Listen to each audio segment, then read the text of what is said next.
Hey guys, welcome back to Electrical Car Repair Live. Thank you guys for watching and subscribing to the channel. Today will be super helpful video, guys. If you have a Hyundai Sonata and you're trying to find the fuse for the OBD port, also known as data link connector, guys. If that fuse is bad, many things may not work, but you will not be able to even connect the OBD scanner to actually see what's wrong with your car. So stay with us, we're going to explain where that fuse is located, how to get to it. It's very tricky and you can easily mess things up if you don't know what to do. Before we start, let me tell you, if you guys need to buy any parts, tools, cheap fuses, guys, check out the link in the description of the video below and you can see where we get all the tools and parts from for a really good price and quick shipping as well. Another thing, every single car we get at the garage, we try to make, guys, at least 200 to 300 free repair videos. Why we do all that? Simply because our mission in the shop is to save you as much money as we can. All we need, guys, in return, please subscribe to the channel, like the video, that way we can keep providing this free information. With that being said, let me tell you what's the plan. We'll be making at least 200, guys, electrical videos, diagnostic videos on that Hyundai Sonata, and they will be published on this channel you're watching now, Electrical Car Repair Live. In addition, we will have more than 300 mechanical videos taking the whole car apart, show you how to fix pretty much anything, mechanical, engines, exterior, interior, guys, and all that will be shared on our main channel, Auto Repair, guys.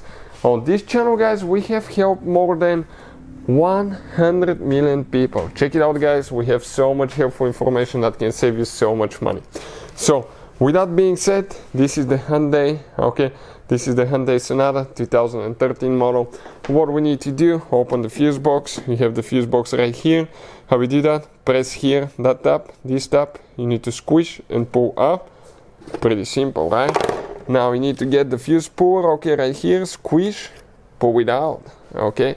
Now let's go inside and I'm going to show you what we need to do now and where that OBD data connector, okay, is located as well.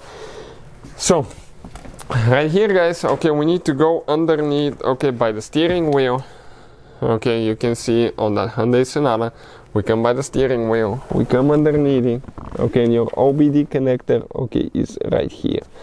So that's where it is. But how you guys actually get to the fuse, you need to go ahead, open that fuse box, okay, 1 second, grab, pull it out.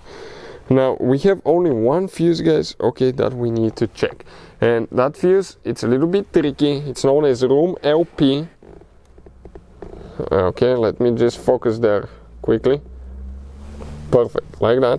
Room LP, and it's this fuse right here, 10 fuse right here. That's the fuse that we need to check. How you do that? We need to pull the whole assembly, grab, pull, then squish a little bit and pull more. So let me show you how I do that. Okay, this is the whole assembly, guys. Okay, right there. This is the assembly and came out just like that. So you pull a little bit, then you can grab with your fingers here, okay? And what you need to do, okay, right here you need to squish and pull out more. This is a 10 fuse that you need to check. I will always recommend to guys test them. Sometimes you may think you have a good fuse when it's actually a bad fuse.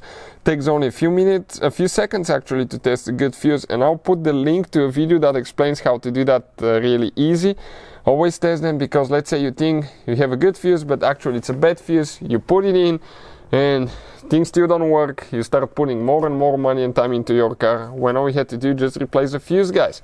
And if you need to buy fuses for a really good price, we'll put the links in the description of the video below where you can get all that from for a really good price. Later, just don't forget to go ahead and install it. After that, just close the cap, okay, and you're ready to go. Hopefully, guys, the video will be helpful. Thank you for watching and see you guys next time.